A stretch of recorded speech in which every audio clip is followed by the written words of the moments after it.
Hello guys, today is Wednesday, May 12th, Comic Book Day.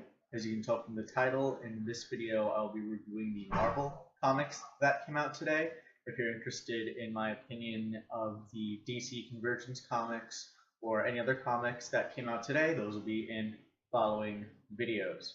So, jumping right in today with Miss Marvel issue 15, the conclusion to the Crushed arc, where Kamala finds and gets a crush on a neighbor boy who turns out to also be an Inhuman, but also turns out to be evil. So last issue we left off with Kamala being kidnapped by this guy Cameron or Cameron. I'm gonna call him Cameron. Um, Kidnapped her and took her prisoner in New Atlian, which is the Inhuman headquarters. She escaped her cell and ran into the guy who seems to be planning a coup of New Atlian, who wants to recruit Kamala for her powers, basically to be a goon for this guy. Um, so this book opens with her kind of facing her captors, and there's a very heavy kind of victim blaming kind of post assault aftertone, overtone rather. The whole thing is she's basically arguing, why did you kidnap me? That's not cool or anything. And Cameron basically tells her, well, you asked for it. You got in my car. You should have known what you were getting into. Which is very rapey, very creepy, almost a little too real. I don't know, like definite rape parallels, definite victim blaming parallels. Oh, you shouldn't have gone with the car with him. You know what you're getting into. You shouldn't have been doing. You brought this upon yourself. So definitely a lot of stuff there. But from there, she makes her escape, and the rest of the book is her escaping and also calling on Bruno, her friend, to help rescue her from New Atlian.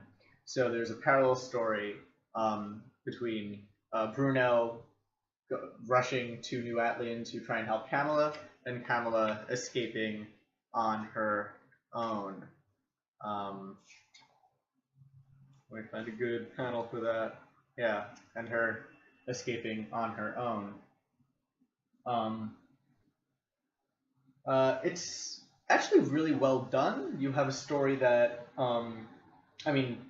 we start off with Kamala in distress, but she rescues herself. She does call for help, but it's still from that initial point of kind of, did I bring this to myself, which is a very low point, we get a very empowering kind of little tale of Kamala engineering her own escape and really showing how powerful she is, tricking the bad guys into beating themselves up or just otherwise spoiling their plan to capture her.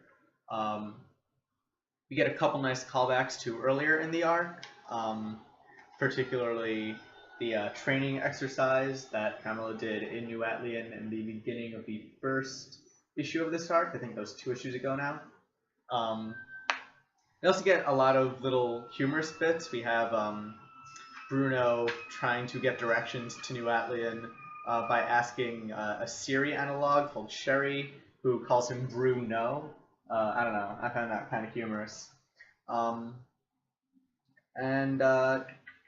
we also get, we get a fight between Camilla and Cameron, which feels very good. It's a very satisfying fight, especially after he kidnapped her. This is her basically getting her vengeance, him getting his comeuppance for being such a big jerk. And we get a lot of another humorous moment after the battle. He screams out Khan because that's her last name. A little Star Trek reference. And then we just get by the end of through this book we get Kamala and Bruno just being really lovable nerds. They finally meet up.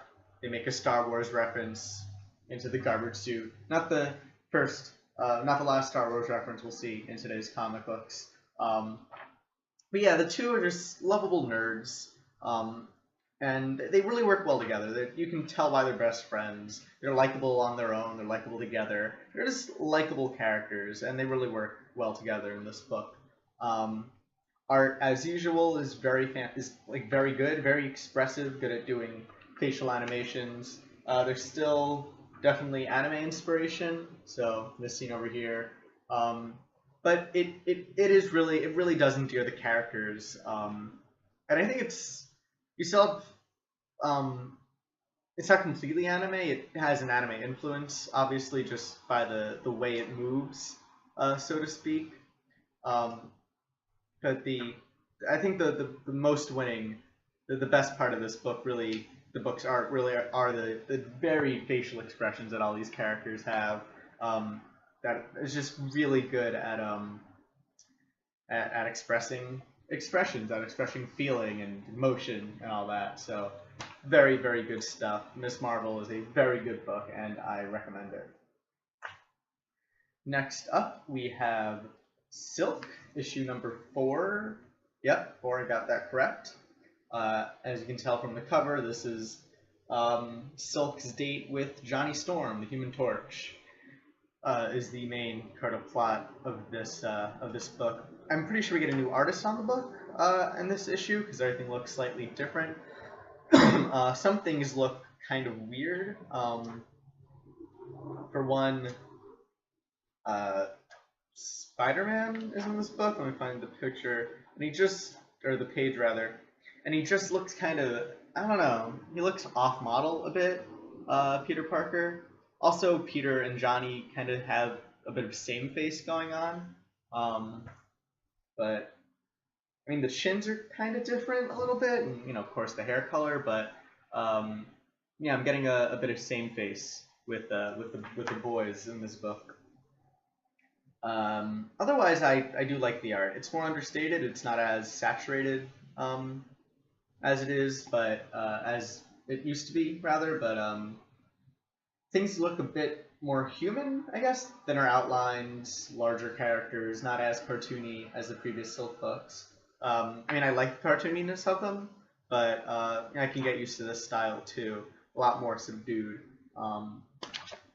Anyway, the main plot of this book is Silk dealing with anxiety after she trains a bit with the Fantastic Four in order for them to get a good assessment of her skills. Reed Richards comes to the conclusion that Silk might be suffering from anxiety, and the book is her kind of being in denial of that and trying her best to kind of ignore any anxious feelings she might be having. Part of that is going on a date with Johnny Storm, the Human Torch, which gets Peter's tights in a bunch. Because of course Peter and Silk have a kind of a weird chemical thing going on because they were bitten by the same spider. But yeah, this book is kind of Cindy in denial about her anxiety and finding anything else to do but be anxious. Also, we learn that Silk enjoys Girl Talk, who is a musician, remixes lots of music, samples lots of things, puts them all together. Really good stuff. I recommend it. I really enjoy Girl Talk, and apparently so does the writer of this book. Robbie Thompson is the writer who also likes Girl Talk, I presume. So yeah, Johnny and Silk go on a super-powered date. Starts a kind of a love triangle between Peter Parker, Johnny Storm, and Cindy Moon. And yeah, the book, it's definitely a different feeling, less comical, more like with the art, like less cartoony, less comical, taking itself a bit more seriously. Yeah, it's something I'm gonna have to get used to. I really enjoyed the previous tone of the book. Change isn't a bad thing, but it is something that you have to get used to, and it's something I'll have to keep in consideration, to consider as I pick up this book in the following issues. Can't say I didn't enjoy it. There was some good stuff here, but yeah, I'm gonna have to get used to the art, gonna have to get used to the new tone of the book.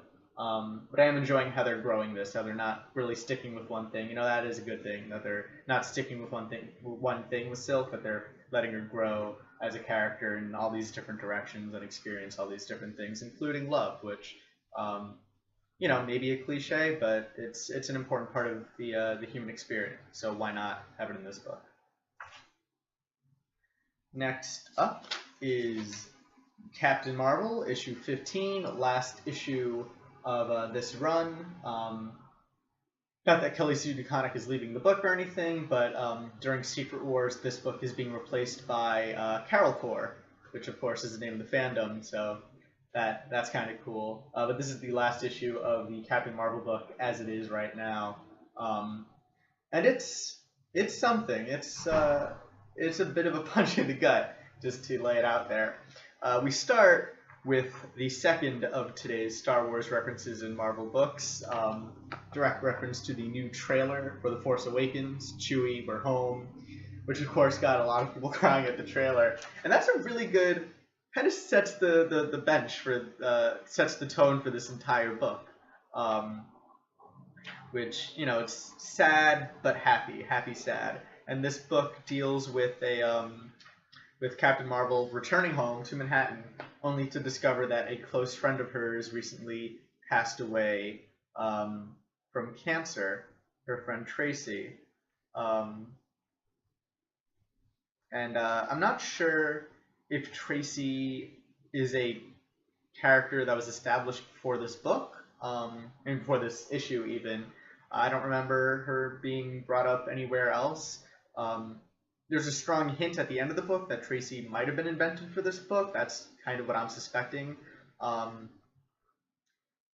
But either way, this book is still very effective in delivering a very, very emotional story within just within these 30-something pages. Even if this is like introducing her to the universe, this is an incredibly well done thing. In the first basically page where Tracy makes her appearance, in this one page, I was totally new to the character.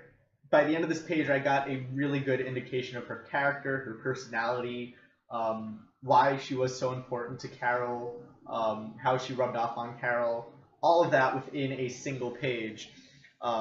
Just developing her character really quickly and really well. And that continues through the rest of the book as we learn about her relationship with Carol and get these short peeks into her life and how she met her lover, Teddy. Then we find out that Teddy died of a heart thing. And it's done very quickly, but it doesn't feel rushed. Everything, again, even this is my first introduction to the characters, I felt something. It doesn't feel like they're introducing these characters just to kill them off, just to get an emotional response. Even within the confines of the single issue, these characters are fully fleshed out. They feel like real people, and you care when bad things happen to them. You feel an emotional, sympathetic connection with them, and that's really hard to pull off. But Kelly Sue is just that good of a writer where, my breath started shortening. I felt something got in my eye by the end of this issue. It's just a really well done punch in the gut, and fortunately doesn't end on a sad note. It ends on a happier note than you might expect halfway through. Despite it being a book about death, it's also a book about moving on and finding yourself after tragedy, after a terrible event happens. So yeah, just a beautifully done book, and the art complements that as well. The art is amazing at setting the tone. From the flashbacks here, everything's sepia, appropriately sepia tone. We get this tragic moment of Teddy's death in the hospital as the color slowly gets darker, and later in the book we see Carol. Well, there's actually a parallel.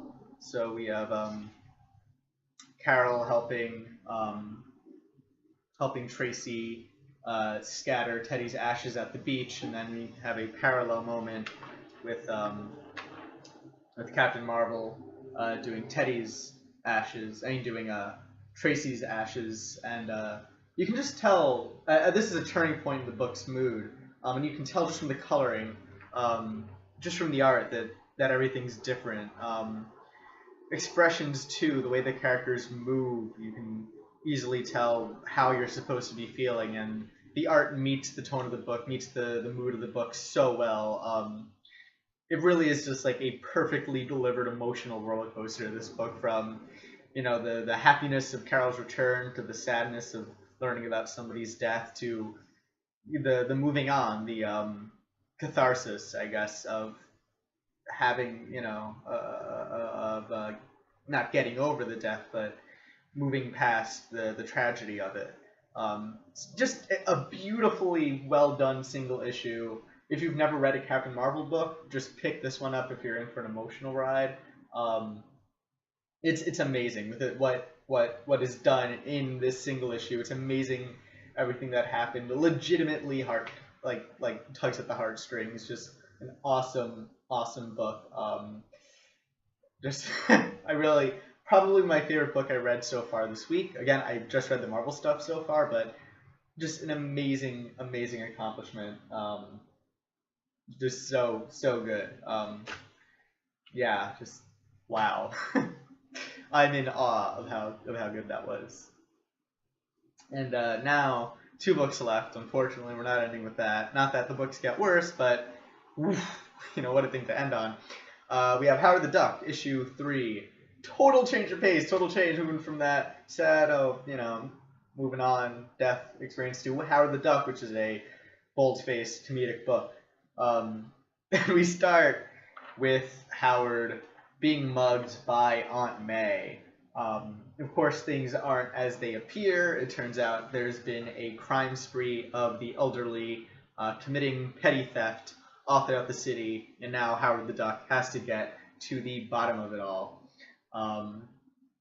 And again, this is a bold-faced comedy book, so we get a lot of laughs from the initial, Aunt May robbing Howard the Duck to just this whole thing is great, to Howard going in disguise as a duck in the park to get information on the old people. Old people like to feed ducks in the park, so he's doing some undercover work. We get a callback to the Spider-Man joke from the first issue of the book, where Spider-Man just breaks down crying whenever something terrible happens, and he blames it on himself. I mean, as quickly as this can get, run into the ground, I do hope we see it more. Because I really this is just hilarious. This had me laughing immediately as I saw it from the next page. Okay, this is happening again. I want to see why. This is gonna be great. So yeah, just amazing stuff. And then of course we find out who's behind the crime spree of the elderly people, and a twist to keep us going into the next issue. But yeah, lots of laughs in this book. There's a short story in the back again with Howard helping out a club of superhero impersonators who hire Howard to investigate the whereabouts of male Thor, Steve Rogers, Captain America, and Wolverine, because they've been gone from the comics for a while, which is biting into their bottom line as celebrity impersonators. So yeah, just really funny book. Laughs pretty much every page. There's something to make you laugh, either something in the dialogue, a background event, or just the premise of it all, Howard pretending to be a duck, because he is a duck, but he's still not a duck. Really great stuff. I laughed a lot. Really helped cheer me up after the Captain Marvel thing.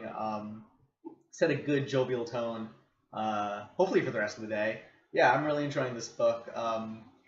I recommend picking it up with Captain Marvel, because you might need something to cheer you up after that.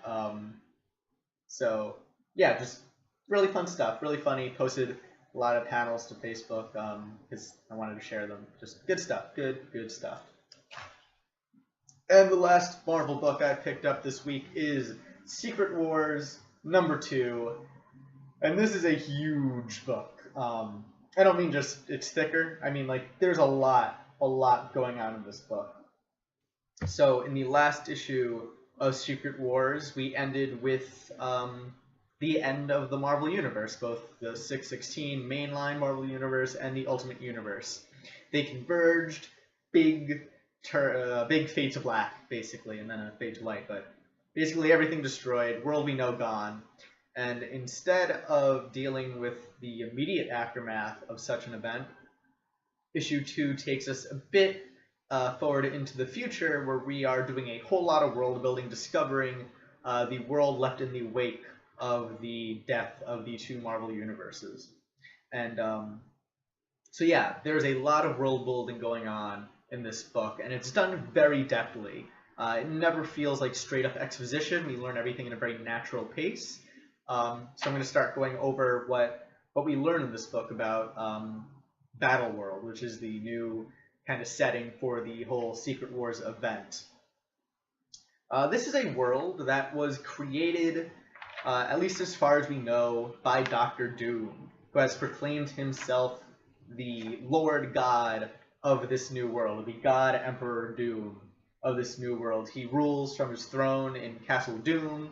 He has final say of everything that goes on. He has seemingly omnipotent power over everything that happens. He's not immediately omniscient, but it seems that the world does kind of obey to his whim. Let me find certain panels. Stephen Strange over here is his kind of his right-hand man. He represents all the law in Battle World under Doctor Doom. And we have he is married to Sue Storm, who of course he's kind of had a crush on ever since the Fantastic Four happened, so that's finally going for him. He has a daughter with Susan, who's the head of the kind of science stuff going on Battle World. She's the science administrator, pretty much. And he has a private army of Thors. This cover is like the Thor Corps. Like when I first picked up this book, I was like, oh, it's like a Green Lantern Corps, but of Thors. And all these Thors are Doom's personal police. They travel around the Battle World, arresting anybody who dares go against Doom and do illegal things that Doom wouldn't want being done. We learn of an underground. We learn just how much control Doom has, where even the science team is like, oh yeah, no, Doom created everything. That's just science. That's just fact. And they make a discovery that might go against that, and Doom orders that whole area quarantined so they can do further research into what this thing is that seems to be older than Doom, who, of course, created everything because he's God.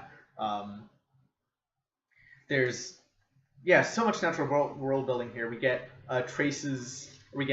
hints of multiple Hulks just running around.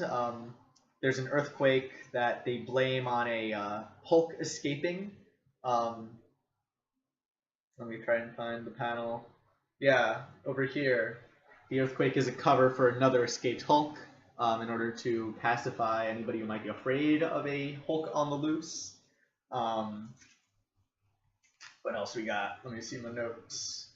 There's a whole creation myth involving Doom that's explored a little bit. First there was nothing, then there was everything, and Doom was law, pretty much. There's a trial by combat in this book. We see the Thor Corps arrests Dr. Sinister, or Baron Sinister rather, and he has a fight to the death with his accuser, who is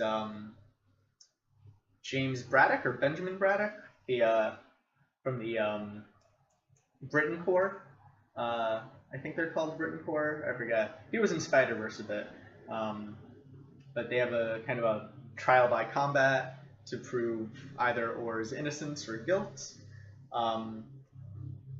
We see a bit of the world, how it's being separated. We get a map in the back of the book that goes over this a bit more. But we see that the world is divided into districts. Each one is kind of a mini city of the Marvel Universe, kind of like what DC's doing with Convergence. So we have Spider Island, we have Manhattan is its own district, which it's not an island anymore. We have New Atlia, or High Atlia. We have Egypta, which is ruled by Moon Knight. Yeah, as you can see here, there's this wall over here separating the world from the south of the world, and that's kind of the Deadlands. That's where the Ultron AI and Venom and a whole bunch of zombies are. Over here, we get a good page exploring all that. So that's like the, you know, where people mustn't go. That's the Deadlands. You don't want to be sentenced there. That's where you will surely die. Not even Doom will help you there. What else? What else we got here? Yeah, that's pretty much it.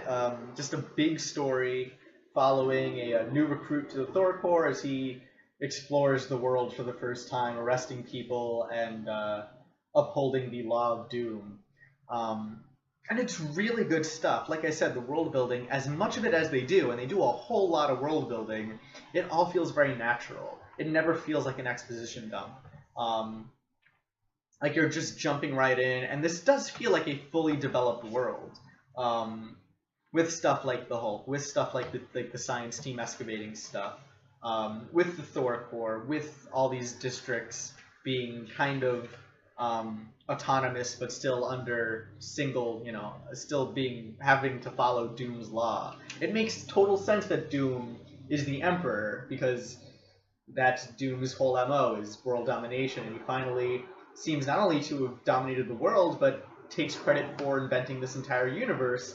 And because of the way that the first issue ended, with Doom kind of escaping into the void as the universe's end, it's entirely possible that Doom did have a hand in the creation of this battle world, and the creation of this new universe. And maybe he remembers the old universe. It's hard to say, but a lot of it does seem to really fit with, okay, Doom made this universe, so of course Sue Storm is his wife. Of course Stephen Strange is his right-hand man. Of course he's the emperor of everything and has divided everything into easily controlled districts.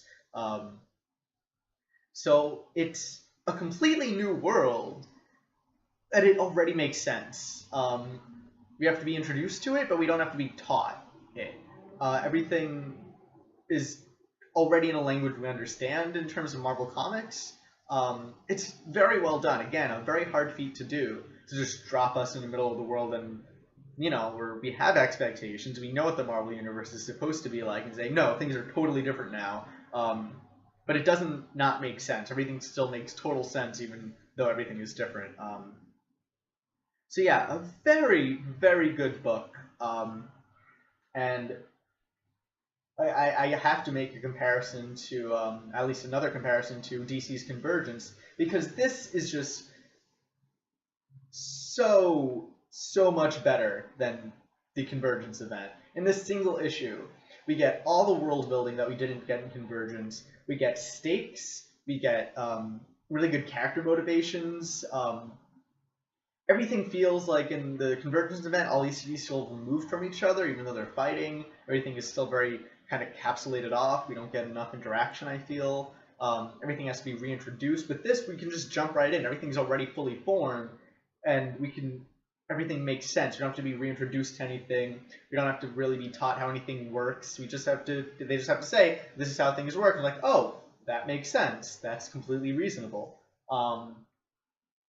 And yeah, even though we're getting this kind of crash of all these different Marvel ideas and continuities, it looks like, and universes, everything just works so well together. This is a crossover event where things actually seemingly cross over in a meaningful way. It's just amazing how much ground this book covers. I mean, it's a bigger comic book than most, but again, how much ground this covers, how much world building this does, and then how much of it just works. How much of it works just without question. This is building up to be a really, really exciting event. I'm excited by the possibilities. We're only in issue 2. We have 6 more issues of this main story. We have so many more spin-off issues. You know, exploring the rest of Battle World and everything else going on. Just really, really, really exciting, fun stuff. I really can't wait for the rest and to see how this goes. So yeah, that's that for now. Really enjoyed the Marvel books this week. I hope I enjoy the rest of the books as much, if not more. If you want to hear my opinion of those books, of course, watch the other videos. If you're interested in my reviews of comic books every week, please subscribe. If you like this video, please give it a thumbs up. Any comments, questions, concerns, etc., feel free to leave them below. And yeah, thank you for watching, and hope you'll join me again.